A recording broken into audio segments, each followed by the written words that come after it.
Well, good morning to everybody. We're going to be brief. The truth is very simple, and it's easy to articulate. I'll just point out that today we're here on the west front of the Capitol. We're overlooking the national.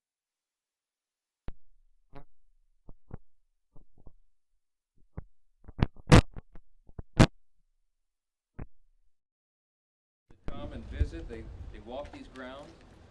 We have about 7,000 people who visit this Capitol each and every day. But today that's not going to be the case. Today America's boys and girls will walk up to these doors and they'll see something different, a sign that says closed until further notice. And that's because at midnight, Democrats followed through on their threat to shut down the United States government. As we speak here this morning, there are hundreds of thousands of federal workers who are getting their furlough notices. Nearly half of our civilian workforce is being sent home. These are hardworking Americans who work for our federal government. Our troops and our Border Patrol agents will have to go to work, but they'll be working without pay. Food assistance, veterans benefits, and vital support for women and children are all coming to a halt. Now, thankfully, President Trump is trying to mitigate the damage as much as possible. His administration is working to limit the harm to the American people. But the longer this goes on, the more pain will be inflicted because it is inevitable when the government shuts down.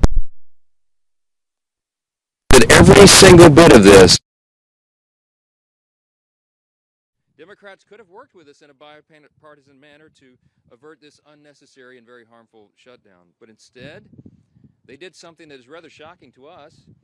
They prioritized taxpayer-funded benefits for illegal aliens over keeping the government open for American citizens.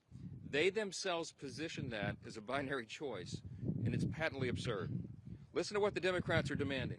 They demanded, in exchange for our simple, clean, 24-page bipartisan continuing resolution, the same one that Chuck Schumer and the Democrats voted for just a few months back in March. In exchange for that, they rejected it, and they demanded something else. They wanted us to add over $1.5 trillion in new federal spending, paid for, of course, by hardworking American taxpayers, simply for funding the government at current Biden-level spending levels. We are not going to do that. We can't do that. We won't do it. Almost 2 weeks ago, the House did our job. In the House, we passed a common-sense, nonpartisan bill to keep the government open. Republicans did our job. We had one Democrat join us there, so it was bipartisan.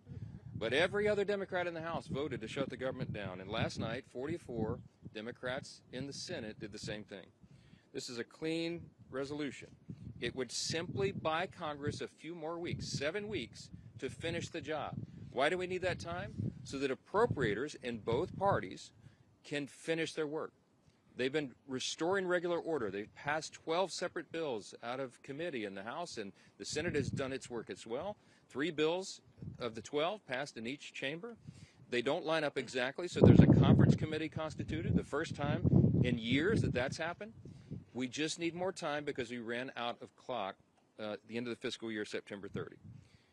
This is very important to note. The Democrats themselves have voted to pass a clean bipartisan CR just like this 13 times in the last few years. During the 4 years of the Biden administration, 13 times this happened.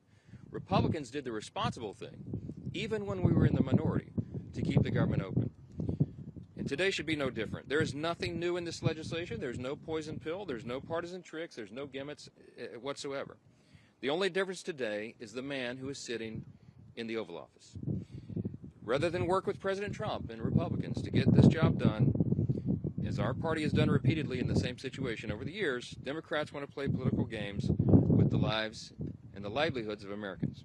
The simple truth is Democrats in Congress have dragged our country into another reckless shutdown to satisfy their far-left base. That is the truth. Whether or not the government remains open or reopens is entirely up to them. There's still time for Democrats to pass this clean bipartisan bill that's sitting before them, and we encourage our Democrat colleagues to do that. I certainly pray they'll come to their senses soon and do the right and responsible thing.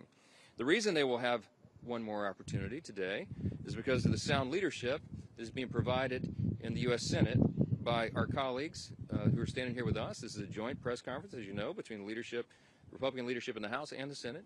And I'm delighted to yield to my good friend and an extraordinary leader in the Senate, Leader John Thune.